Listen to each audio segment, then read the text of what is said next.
सबके दाता राम। एक बार की बात है, बादशाह अकबर कहीं जंगल में शिकार के लिए गए। साथ में बहुत आदमी थे, पर दैव योग से जंगल में अकेले भटक गए। आगे गए तो एक खेत दिखाई दिया। उस खेत में पहुंचे और उस खेत के मालिक से कहा, भैया मुझे भूख और प्यास बड़ी जोर से लगी है, तुम कुछ खाने पीने को दे दो, मैं राज्य का आदमी हूँ। उसने कहा, ठीक, आप हमारे तो मालिक ही हो। यह कहकर उसने भोजन करा दिया। खेत में ऊख गन्ना था, ऊख का रस पिला दिया। आराम करने के लिए खटिया बिछा दी। इससे बादशाह बहुत राजी हुआ। उसको ऐसा लगा कि ऐसा बढ़िया शरबत मैंने कभी नहीं पिया। जंगल में रोटी भी बड़ी मीठी लगती है, फिर जिसमें भूख भी लगी हुई थी।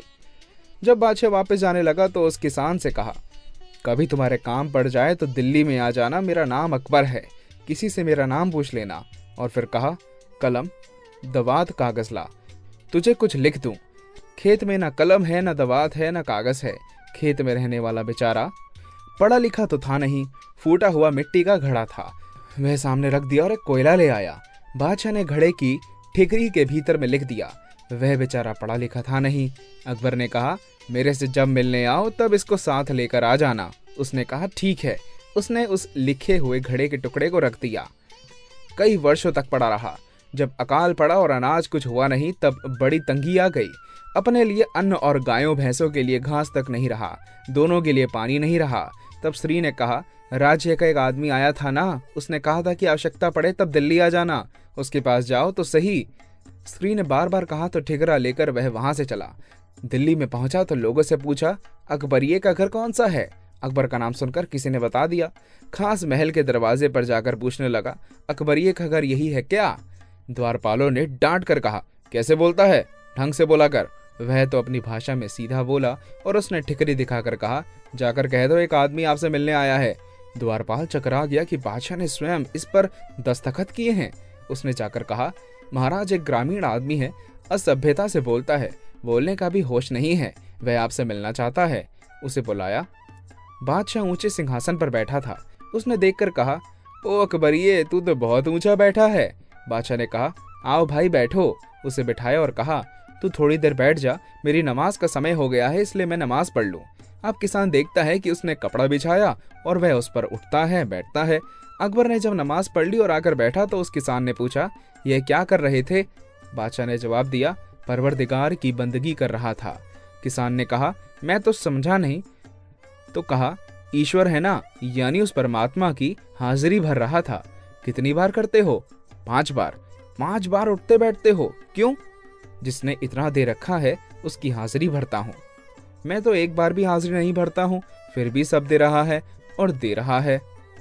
तुम्हें 5 बार करनी पड़ती है? अच्छी बात, जयराम जी की, अब जाता हूँ। ऐसा कहकर जाने लगा तो पूछा कि क्यों आया था? मेरी स्त्री ने कह दिया था कि तुम दिल्ली जाओ, तब आया और यहाँ तुमको देखा। तुम तो 5 बार नमाज पढ़ते हो। जब आपको परमात्मा से मिला तो अब आपसे मैं क्या लूं? मुझे कुछ करना नहीं पड़ता है तो भी वह परमात्मा मुझे दे देता है। अब तेरे से क्या लेना है? अरे भैया, मुझसे जो चाहिए ले लो। बादशाह ने कहा, नहीं, इतनी मेहनत से तुम्हें मिली हुई चीज मैं मुफ्त में कैसे ले लूं? ऐसा कह के अपने घर चला गया। स्त्री ने पूछा, क्या हुआ? उसने कहा, अपने प्रभु को याद करो, जो सबका मालिक है वही सबको देता है। वह हमारा उनका सबका मालिक है, उसमें कोई पक्षपात नहीं है। वह सबका है तो हमारा भी है। अब अपने उस राज्य के आदमी से क्या मांगे जो कि स्वयं ही मांगता है? इसलिए भगवान का भरोसा रखो, उनका नाम लो।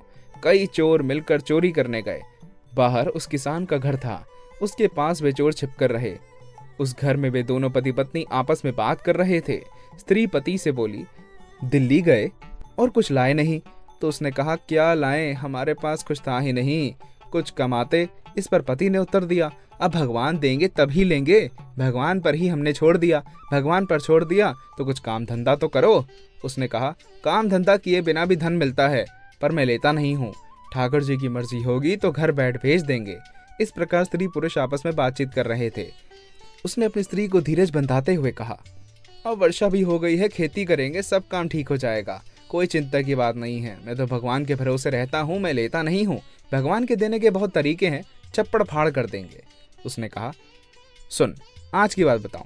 मैं नदी किनारे गया, नदी में बाढ़ आ गई, पानी बहुत बढ़ गया जिससे किनारा कट गया। वहां शौच जाकर हाथ धोने लगा, तो मेरे को दिखा वहाँ कोई बर्तन है, ऊपर से रेत निकल गई थी और ढक्कन दिया हुआ एक चरु पड़ा था। उसको मैंने खोलकर देखा तो उसमें सोने चांदी अशर्फियां भरी हुई थी। बहुत धन था। मैंने विचार किया कि अपने को तो यह लेना नहीं है, ठाकुर जी स्वयं भेजेंगे तब लेंगे, पता नहीं है किसका है, इसलिए ढक्कन लगाकर मैं वापस आ गया। स्त्री ने पूछा कि वह कहाँ पर कौन सी जगह है, तो उसने सब बता दिया कि ऐसे वहाँ एक जाल का वृक्ष है, उसके पास में है।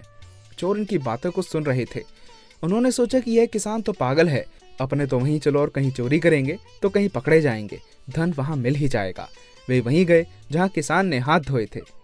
ढक्कन ढकते समय उस किसान से कुछ भूल हो गई थी, ढक्कन कुछ खुला रह गया। उसके जाने के बाद एक सांप आकर उस बर्तन के भीतर बैठ गया।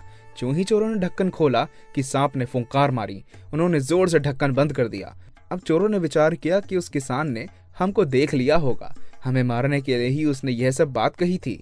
इस चरु में ना जाने कितने जहरीले सांप बिच्छू भरे हैं, इस चरु को उसके घर में ही गिरा दो, जिससे यह सांप बिच्छू उनको काटकर मार देंगे। अब इस चरु को बांधकर उस किसान के घर पर ले गए। वे दोनों सो गए थे। उन चारों ने छप्पड़ फाड़ कर चरु उल्टा कर दिया, जिससे सारा माल घर में गिर गया और स्वयं आप भाग गए। ऊपर से पहले सांप गिरा, उस पर सोने के सामान सहित वह चरु गिरा। इससे वह सांप तो वहीं दबकर मर गया। इस प्रकार भगवान छप्पड़ फाड़ कर देते हैं। सवेरे जब दोनों जागे और घर में देखा तो धन का ढेर लगा हुआ है। अब किसी से क्या मांगे, भगवान किस तरह से देते हैं इसका पता ही नहीं लगता। जो भगवान का भरोसा रखता है वह कभी भी खाली नहीं जाता। भूखा रह सकता है, नंगा रह सकता है, लोगों में अपमान हो सकता है, परंतु उसके मन में दुख नहीं हो सकता। जो भगवान पर पूरा भरोसा रखता है वह हर हालत में प्रसन्न रहता है। अंधों की सूची। बादशाह अकबर ने बीरबल से पूछा, बीरबल, हमारे नगर में कितने अंधे होंगे? जहां पना गिनती तो मालूम नहीं, किंतु यह यकीन के साथ कह सकता हूं कि अंधों की संख्या आंख वालों से अधिक है। बादशाह अकबर को बीरबल का जवाब सुनकर हैरानी तो हुई, पर उन्होंने बीरबल को अंधों की सूची बनाने के लिए कहा। बीरबल ने इसके लिए हामी भर दी और 1 सप्ताह का समय मांगा, जो बादशाह अकबर ने दे दिया। बीरबल ने 5 दिन तो घर पर बैठकर आराम किया और 6ठे दिन बाजार में बैठकर जूते बनाने लगा। बीरबल को जूते बनाते देख जो भी व्यक्ति वहां से गुजरता तो पूछता, बीरबल, यह क्या कर रहे हो? बीरबल सभी को बड़े अदब से जवाब देता कि जूते बना रहा हूं, और उनके नाम पूछकर एक सूची में लिख देता। शाम को बादशाह अकबर भी उसी बाजार से होकर निकले तो उन्होंने भी बीरबल को देखकर पूछा, बीरबल, यह क्या कर रहे हो? हुजूर, जूते बना रहा हूं, बीरबल ने जवाब दिया और बादशाह अकबर का नाम भी सूची में लिख दिया। इसी तरह शाम ढलने तक नगर के लगभग सभी लोग बीरबल से यह सवाल कर चुके थे और बीरबल ने उन सभी के नाम लिखकर एक बहुत ही लंबी सूची तैयार कर ली थी। 7वें दिन बीरबल दरबार में हाजिर हुआ और वह सूची बादशाह अकबर को सौंप दी। बादशाह अकबर ने जब उसमें अपना नाम भी देखा तो चौंक कर पूछा, बीरबल, इसमें तो हमारा नाम भी है, किंतु मैं तो अंधा नहीं हूँ। हुजूर, यह सूची उन लोगों की है जो मुझे चौक पर जूते बनाते हुए देखकर भी यह पूछ रहे थे कि मैं क्या कर रहा हूँ। और हुजूर, आपने भी तो यही सवाल किया था। अब आप सोचिए, ये सब लोग अंधे हुए ना। बीरबल का जवाब सुनकर बादशाह अकबर को महसूस हुआ कि वाकई सभी अंधों के समान ही है। उन्होंने बीरबल की बुद्धिमत्ता की तारीफ की। अकबर का सवाल। दरबार में एक दिन बीरबल उपस्थित नहीं था, इसलिए कई दरबारी बीरबल की बुराइयां करने लगे। उनमें से 4 दरबारी जो बीरबल के खिलाफ कुछ अधिक ही जहर उगल रहे थे, उनसे बादशाह अकबर ने एक सवाल पूछा, इस संसार में सबसे बड़ी चीज क्या है? उन चारों की बोलती बंद हो गई। तब अकबर ने उन्हें सीधा करने के उद्देश्य से फिर कहा, तुम चारों तो बहुत समझदार हो, जल्दी बताओ, वरना चारों को फांसी की सजा दे दूंगा। फांसी की बात सुनकर उनके चेहरे पर हवाइयां उड़ने लगी। उन्हें समझ ही नहीं आ रहा था कि क्या जवाब दे। कोई खुदा को सबसे बड़ा बताता तो एक ने बादशाह अकबर की सल्तनत को बड़ा बताया। बादशाह अकबर ने जब उन्हें पुनः डांटा तो वे चुप हो गए और सोचने लगे। कुछ सोचकर उनमें से एक ने बादशाह से जवाब के लिए कुछ दिन का समय मांगा। बादशाह अकबर ने उन्हें 3 दिन का समय दे दिया और कहा कि 3 दिन बाद भी उन्हें यदि उत्तर ना मिला तो उनकी मौत निश्चित है। अंततः उन चारों को उत्तर के लिए बीरबल की शरण में ही जाना पड़ा। बीरबल ने उन चारों से कहा, मैं तुम्हें बादशाह के गुस्से से बचा लूंगा और उनके सवाल का जवाब दे दूंगा, किंतु मेरी शर्त है। हमें सारी शर्तें मंजूर हैं। ठीक है, तुम चारों में से 2 लोग मेरी चारपाई को कंधा दो और एक मेरा हुक्का पकड़े और दूसरा मेरे जूते। इस तरह बादशाह के दरबार तक ले जाया जाए, बीरबल ने कहा। उन चारों के सर पर तो मौत मंडरा रही थी, अतः उन्होंने तुरंत यह शर्त मान ली। बीरबल चारपाई पर बैठ गया। 2 जनों ने उसकी चारपाई उठा ली, एक ने हुक्का पकड़ा और दूसरा उसके जूते लेकर चल दिया। इस तरह वे सभी दरबार में पहुंच गए। बीरबल को इस तरह दरबार में आता देखकर बादशाह अकबर ने पूछा, बीरबल, यह क्या माजरा है? जहां पना मुझे लगता है आपको आपके सवाल का जवाब मिल गया होगा। इस संसार में सबसे बड़ी चीज जरूरत है। इसके लिए इंसान कुछ भी करने को तैयार हो जाता है। उदाहरण आपके सामने मौजूद है। बादशाह अकबर ने उन चारों की ओर देखा जो मुंह लटकाए खड़े थे। वे चारों भी यह समझ गए थे कि यही उनकी गुस्ताखी की सजा है जो उन्हें बादशाह अकबर ने अलग ही अंदाज में दी है। अकबर की पहेली। बादशाह अकबर अक्सर दरबार में पहेलियां भी बूझते रहते थे और अधिकतर मामलों में बीरबल ही उन पहेलियों को सुलझा पाता था। एक दिन बादशाह अकबर ने दरबारियों से इस पहेली का मतलब बताने को कहा। ऊपर ढक्कन नीचे ढक्कन मध्य मध्य खरबूजा, मौ छुरी से काटे आप ही अर्थ तासु नाही दूजा। दरबार में कोई भी इस पहेली को बूझ ना पाया। बीरबल के लिए भी यह पहेली अनबूझ साबित हुई। बीरबल ने बादशाह अकबर से इस पहेली को हल करने के लिए कुछ दिन का समय मांगा। बादशाह अकबर राजी हो गए और उन्होंने बीरबल को 1 सप्ताह का समय दे दिया। बीरबल पहेली का हल ढूंढने के लिए चल दिया। चलते चलते जब सांझ हो गई तो विश्राम करने के इरादे से वह एक कुटिया में चला गया जहां एक लड़की खाना बना रही थी। बीरबल ने पूछा, क्या कर रही हो बेटी? माँ को जलाकर बेटी को पका रही हूँ। जवाब सुनकर बीरबल अचरज में पड़ गया। तुम्हारी माँ कहाँ है? बीरबल ने पुनः पूछा। वह 1 को 2 कर रही है। बीरबल अब भी कुछ समझ ना पाया। उसने फिर पूछा, अच्छा तुम्हारे पिता कहाँ है? वह मिट्टी को मिट्टी में मिलाने गए हैं। बीरबल समझ गया कि यह लड़की बहुत बुद्धिमान है। इसकी बातों में गूढ़ अर्थ छिपा हुआ है। इसी बीच लड़की के माता पिता भी आ गए। उन्होंने घर आए मेहमान को सत्कार किया और आने का प्रयोजन पूछा। बीरबल ने सब कुछ बता दिया और लड़की द्वारा दिए गए जवाबों के अर्थ जानने की जिज्ञासा भी प्रकट की। लड़की का पिता हंसते हुए बोला, मेरी पुत्री बहुत ही समझदार है। मैं आपको सारी बातें समझाता हूँ। आपके पहले सवाल का जवाब यह है कि वह अरहर की दाल उसी की लकड़ियों को जलाकर पका रही है। दूसरा जवाब यह है कि उसकी माँ पड़ोस में मूंग की दाल दलने गई है। और तीसरा, मैं किसी का क्रियाक्रम करने गया था। बीरबल को लड़की की सूझबूझ पर आश्चर्य हुआ। उसने अकबर द्वारा पूछी गई पहेली का हल भी इसी लड़की से पूछने का निश्चय किया। उसे उम्मीद थी कि वह लड़की इसका हल जरूर जानती होगी। जब बीरबल ने उस लड़की को वह पहेली पूछी तो उसने जवाब दिया, यह धरती और आकाश 2 ढक्कन के समान है और मानव उन खरबूजों की भांति है जो इन दोनों के मध्य अर्थात पृथ्वी के ऊपर और आकाश के नीचे रहता है और अपना समय पूरा करके मृत्यु को प्राप्त होता है। बीरबल को पहेली का हल मिल चुका था। वह वापस चल दिया और दरबार में पहुंचकर बादशाह अकबर को पहेली का अर्थ बता दिया। बादशाह अकबर बहुत खुश हुए और उन्होंने बीरबल को ढेर सारा इनाम दिया। बीरबल ने वह सारा इनाम उसकी असली हकदार यानी उस लड़की के पास भिजवा दिया। अकबर के 5 प्रश्न। बादशाह अकबर जितने अच्छे शासक थे उतने ही अच्छे इंसान भी। उनका विनोद प्रिय स्वभाव सभी को भाता था। बादशाह अकबर दरबार में बैठे थे। सभी दरबारी भी वहां उपस्थित थे, किंतु उनका प्रिय रत्न बीरबल अभी तक नहीं पहुंचा था।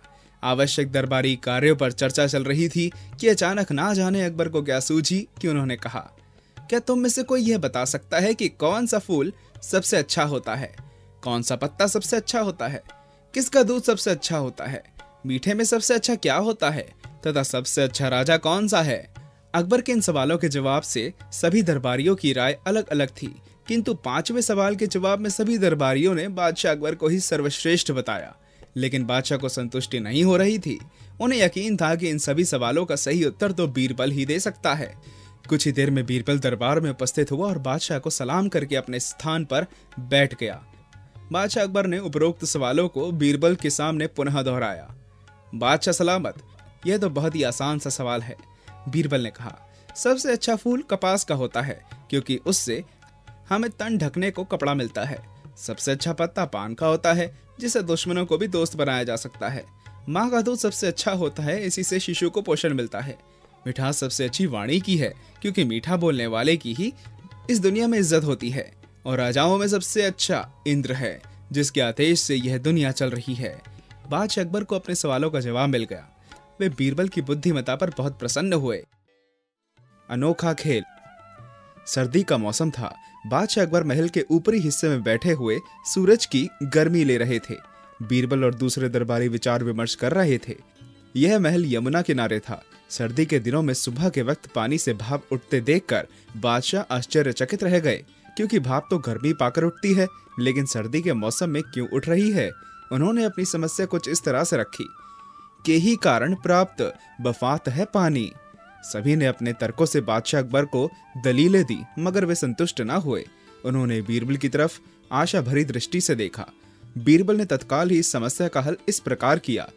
एक दिवस सब देख जुरे और समुद्र की आए कीनो मथनी, पर्वत की रई डाल दई, जब शेष की धामिनियों गहलीनी, खींचती है तीनों तिरी, तब शेष कशवास समुद्र समानी, इसका विचार यह है राजन, याही से प्राप्त बफात है पानी। छंद के रूप में जवाब सुनकर बादशाह अकबर ने बीरबल को ढेर सारा इनाम दिया। अपराधी कौन? एक औरत एक आदमी को साथ लेकर बादशाह अकबर के दरबार में उपस्थित हुई और अपना दुखड़ा रोने लगी। हुजूर, मैं लुट गई, उस आदमी ने मेरे सारे गहने लूट लिए हैं, अब आप ही इंसाफ करें। तुम अपनी सफाई में कुछ कहना चाहते हो? अकबर ने उस आदमी से पूछा। हुजूर, मैं बेगुनाह हूँ, मैंने कोई अपराध नहीं किया है।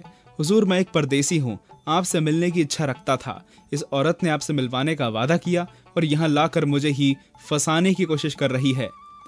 हुजूर, ये आदमी झूठ बोल रहा है, इसी ने मेरे सारे जेवर लूटे हैं, औरत ने कहा।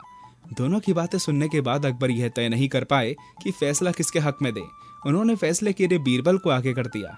बीरबल ने दोनों पक्षों की बातें गंभीरता से सुनी। फिर वह उस औरत से बोला, तुम्हारे जो गहने लुटे हैं उनकी कीमत क्या होगी? हुजूर, 5000 के गहने थे, औरत ने जवाब दिया। बीरबल ने उस औरत को अच्छी तरह देखा। फिर उसने एक दरबारी को बुलाया और उसके कान में कहा, शाही खजाने से 5000 रुपए निकालकर चुपचाप उस परदेसी को दे दो और कहो कि जब बीरबल उसे कहे तो रुपए उस औरत को सौंप दे। दरबारी ने वैसा ही किया। कुछ देर सोचने के बाद बीरबल ने कहा, परदेसी, हमें यकीन है कि तुमने इस औरत के जेवर लूटे हैं, अतः तुम उसके जेवरों की कीमत 5000 रुपए अदा कर दो। परदेसी ने वह 5000 रुपए जो उसे बीरबल ने दिलवाए थे उस औरत को दे दिए। वह औरत रुपए लेकर चल दी। उस औरत के जाने के बाद बीरबल ने परदेसी से कहा, अब तुम उस औरत से 5000 रुपए लूट कर आओ। वह आदमी भी चला गया। बीरबल ने अपने 2 पहरेदार भी उन पर गुपचुप नजर रखने के लिए पीछे भेज दिए। परदेसी ने उस औरत को रास्ते में ही पकड़ लिया और रुपए छीनने लगा। काफी कोशिश करने के बाद भी वह उससे रुपए नहीं छीन सका। औरत ने उसका हाथ पकड़कर कहा, चल दरबार में, तुझे जेवर लूटने की सजा तो मिल गई, अब तुझे रुपए लूटने की कोशिश करने के अपराध की सजा दिलवाऊंगी। औरत परदेसी को लेकर दरबार में आ गई और कहने लगी कि यह आदमी या मेरे रुपए लूटने की कोशिश कर रहा था। क्या उसने तुम्हारे रुपए लूट लिए? बीरबल ने पूछा। नहीं हुजूर, मैंने उसे रुपए लूटने ही नहीं दिए। बीरबल ने उन पहरेदारों की तरफ देखा जिन्हें उसने उन दोनों के पीछे लगाया था। उन्होंने भी यही कहा कि वह औरत दृढ़ता के साथ उस युवक का मुकाबला करने लगी और उसे रुपए नहीं लूटने दिए। बीरबल अब उस औरत की ओर देखने लगा और कहा, तुमने अब तक केवल झूठ ही बोला है। जो आदमी तुमसे रुपए नहीं लूट सका वह तुम्हारे जेवर कैसे लूट सकता है? बीरबल ने पहरेदारों को उस औरत को गिरफ्तार करने की आज्ञा दी। वह औरत डर गई। उसने अपना अपराध स्वीकार कर लिया। बीरबल ने उसे रुपए वापस लेकर शाही खजाने में भिजवा दिए और उस औरत को कारागार में डाल दिया। परदेसी को इज्जत के साथ वापस भेज दिया। बीरबल के न्याय से बेहद खुश हुए बादशाह अकबर। अब तो आन पड़ी है। अकबर बादशाह को मजाक करने की आदत थी। एक दिन उन्होंने नगर के सेठों से कहा, आज से तुम लोगों को पहरेदारी करनी पड़ेगी। सुनकर सेठ घबरा गए और बीरबल के पास पहुंचकर अपनी फरियाद रखी। बीरबल ने उन्हें हिम्मत बंधाई। तुम सब अपनी पगड़ियों को पैर में और पैजामे को सर पर लपेटकर रात्रि के समय में नगर में चिल्ला चिल्लाकर कहते फिरो, अब तो आन पड़ी है। उधर बादशाह भी भेष बदलकर नगर में गश्त लगाने निकले। सेठों का यह निराला स्वांग देखकर बादशाह पहले तो हंसे, फिर बोले, यह सब क्या है? सेठों के मुखिया ने कहा, जहां पना हम सेठ जन्म से गुड़ और तेल बेचने का काम सीख कर आए हैं, भला पहरेदारी क्या कर पाएंगे? अगर इतना ही जानते होते तो लोग हमें बनिया कहकर क्यों पुकारते? बादशाह अकबर बीरबल की चाल समझ गए और अपना हुक्म वापस ले लिया। आधा आपको दे दूंगा। बादशाह अकबर और बीरबल यमुना नदी के किनारे सैर कर रहे थे। उस वक्त बीरबल नजरें झुकाकर चल रहा था। यह देखकर बादशाह अकबर को मजाक सूझा और उन्होंने बीरबल से पूछा, क्या बात है बीरबल, कुछ गुम हो गया है क्या? जी हाँ हुजूर, मेरा बाप मरकर इसी धरती में मिलकर गुम हो गया, शायद मिल जाए, यही सोचते हुए नीचे देखकर चल रहा हूँ। और अगर तुम्हारा बाप पहले मुझे मिल जाए तो क्या दोगे? बादशाह ने व्यंग्य किया। हुजूर, तब मैं आधा आपको दे दूंगा। अब बादशाह अकबर के पास कोई जवाब ना था। इंसान इंसान में भेद। बादशाह अकबर ने बीरबल से सवाल किया, इस संसार में इंसान इंसान में भेद क्यों है? कोई तो भूखे पेट सो जाता है और किसी के पास इतना है कि पेट भरने के बाद फेंकना पड़ता है। सभी को ऊपर वाले ने ही बनाया है, तो फिर यह भेद क्यों है? हुजूर, संसार को चलाने के लिए ही ऊपर वाले ने खुद ही कुछ भेद बनाए हैं। अगर वह ऐसा ना करे तो इस दुनिया का चक्र ही रुक जाएगा। बीरबल ने कहा। वह कैसे? बादशाह अकबर को जिज्ञासा हुई। जहां पना, आपके दरबार में ना जाने कितने सेवक हैं। आप किसी को 200 रुपए, किसी को 300 तथा किसी को 500 रुपए वेतन देते हैं, जबकि सभी का पेट भी भरना होता है, किंतु उन्हें वेतन उनकी योग्यता और काम के अनुसार मिलता है। हुजूर, हर काम को करने वाले अपने अपने हुनर के लोग होते हैं और उन्हीं के अनुसार उन्हें भरण पोषण भी मिलता है, और यही ऊपर वाले का न्याय भी है। अब जो आदमी मेहनत से जी चुराएगा, काम नहीं करेगा, तो उसका पेट कहां से भरेगा? बीरबल का जवाब सुनकर बादशाह अकबर संतुष्ट हो गए। इंसाफ। बीरबल से बहुत भारी भूल हो गई। दरबारियों से सलाह लेते हुए बादशाह अकबर ने पूछा, बीरबल को इसके लिए क्या सजा दी जाए?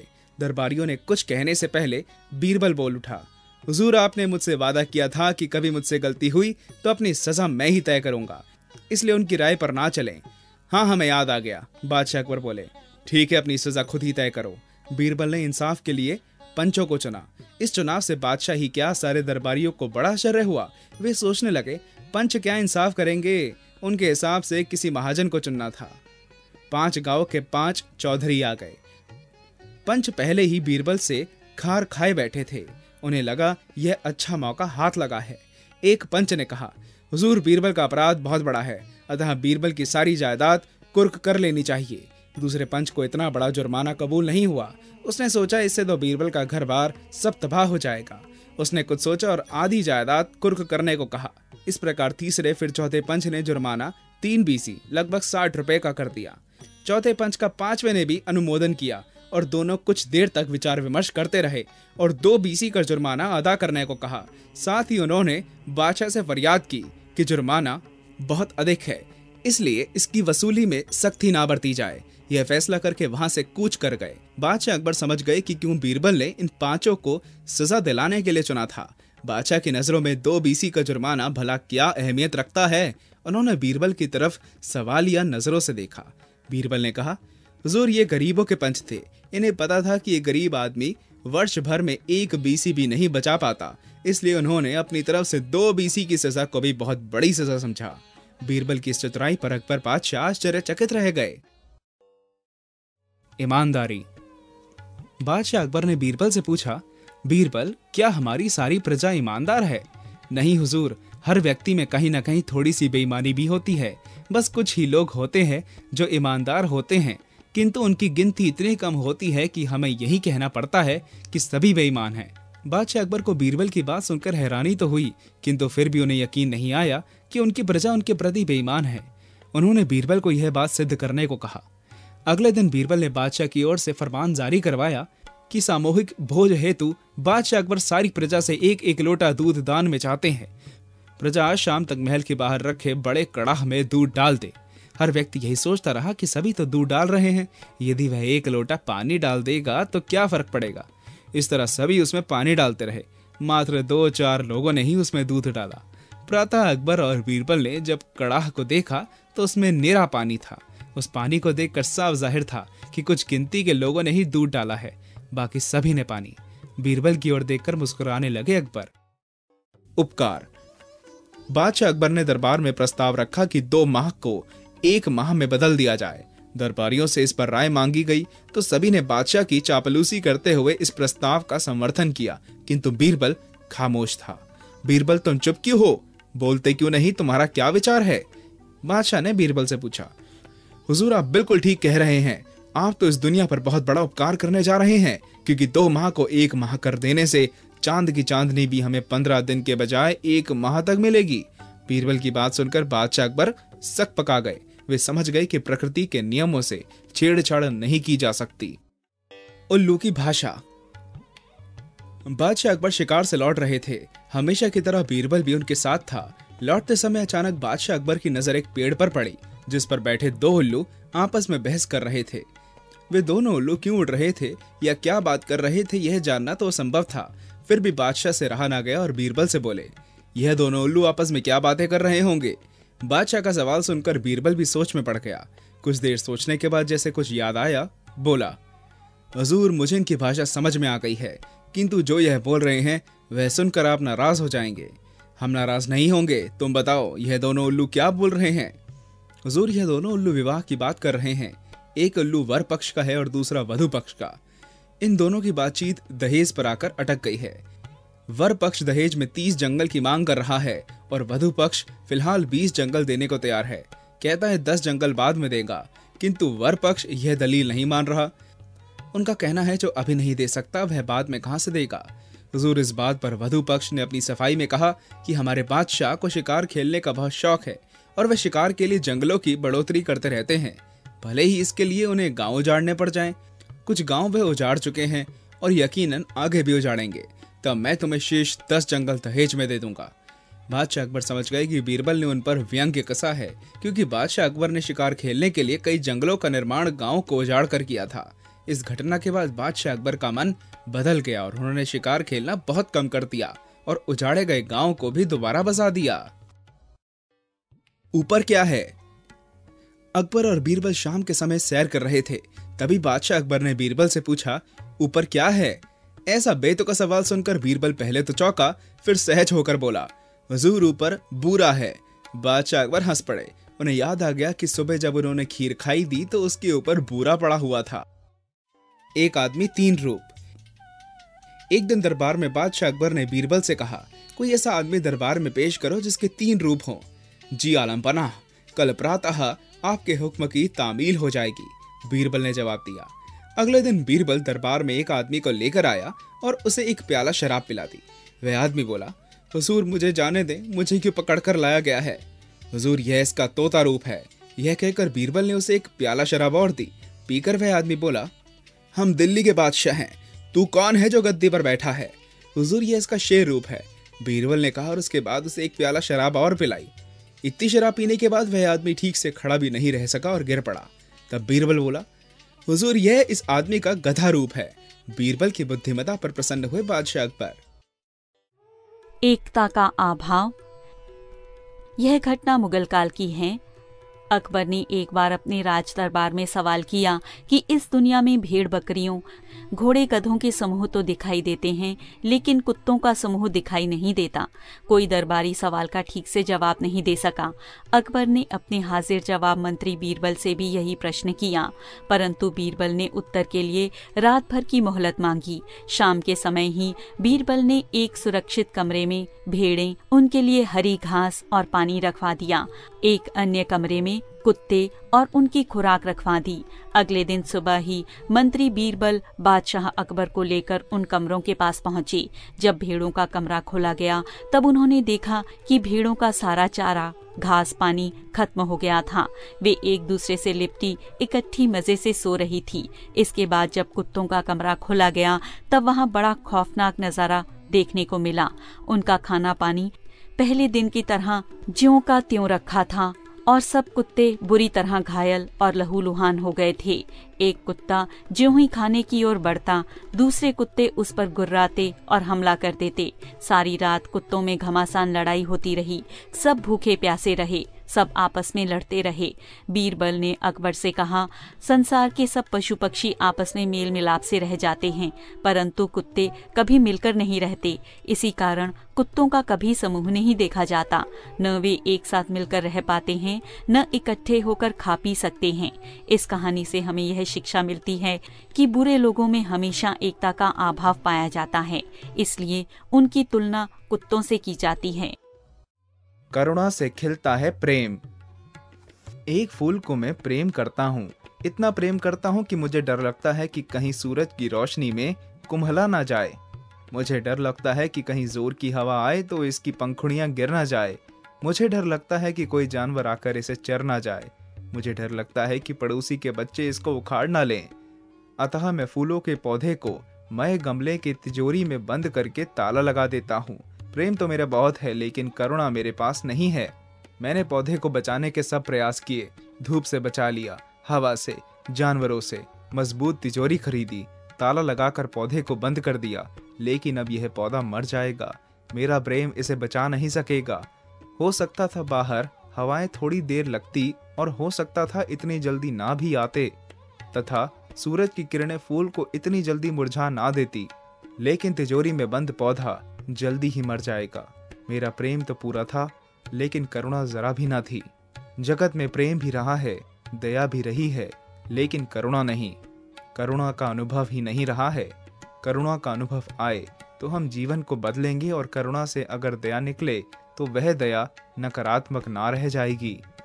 वह सिर्फ इतना ना कहेगी कि दुख मत दो, वह यह भी कहेगी कि दुख मिटाओ भी, दुख से बचाओ भी, दुख से मुक्त भी करो, सुख को भी लाओ।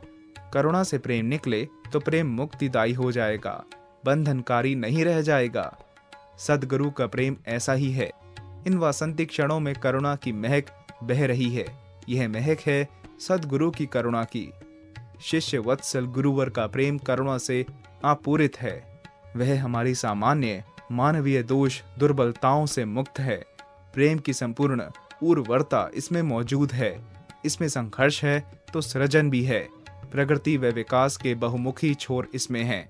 व्यक्तित्व के बहुआयामी विकास की चमक इसमें है। करुणा से आपूरित गुरु प्रेम वसंत पर्व के इन पावन क्षणों में हम सबको सहज याद आता है, एवं गुरु स्मरण से सहज उपलब्ध भी है। कलाकार की परख। अकबर के दरबार में कलाकारों, विद्वानों तथा अपने अपने क्षेत्र में माहिर लोगों की कद्र की जाती है। जब भी ऐसा कोई व्यक्ति दरबार में आकर अपनी कला का प्रदर्शन करता, राजा उसे भारी इनाम देकर खुश कर देते थे। एक दिन उनके दरबार में ऐसा कलाकार पहुंचा जो दूसरों की हुबहू नकल उतारने में माहिर था। उसने अपनी कलाकारी दिखानी शुरू की। पर्दे के पीछे बैठी रानियों को उसके करतब देखकर बड़ा मजा आ रहा था। वह अपनी कला में पूरी तरह माहिर था। उसकी अदाएं लाजवाब थी। अंत में उसने बैल की नकल उतारी जो इतनी शानदार थी कि सारा दरबार हंसते हंसते लोटपोट हो गया। वहां खड़ा एक लड़का भी उसका तमाशा देख रहा था। उसने एकाएक छोटा सा कंकड़ उठाया और बैल की पीठ पर दे मारा। कलाकार का बदन ठीक असली बैल की तरह कंपकपाया। लड़का खुश होकर चीखा, वाह क्या लाजवाब अदाकारी है। उसके पास सर की पुरानी और मैली टोपी के अलावा और कुछ नहीं था। उसने सर से टोपी उतारी और कलाकार को देता हुआ बोला, यह लो अपना इनाम। दरबारी लड़के का तमाशा देखकर हंस पड़े, लेकिन लड़का बिना झिझक के आगे बढ़ा और बोला, कला का वास्तविक मूल्य और तारीफ कीमती तोहफे देकर नहीं आकी जा सकती। आप में से कोई भी इस कलाकार को परख नहीं सकता, मगर मैंने इसे परख लिया है। जैसे ही मैंने इस पर पत्थर फेंका, उसने फौरन अपनी पीठ कंपकपाई। यह उसकी परीक्षा थी जिसमें वह खड़ा उतरा। कलाकार ने भी सहमत होकर कहा, हाँ महाराज, लड़का सच कह रहा है। यह कला का सच्चा पारखी है। अकबर लड़के से बहुत प्रभावित हुए। बोले, बच्चे, तुम जो बहुत समझदार हो, क्या तुम मेरे दरबार में काम करोगे? लड़के ने खुशी से सर हिलाकर हाँ कह दिया। उस लड़के का नाम महेश दास था। बाद में यही लड़का बीरबल के नाम से मशहूर हुआ। अपनी समझदारी और हाजिर जवाबी के बल पर वह एक दिन राजा का पसंदीदा दरबारी बन गया।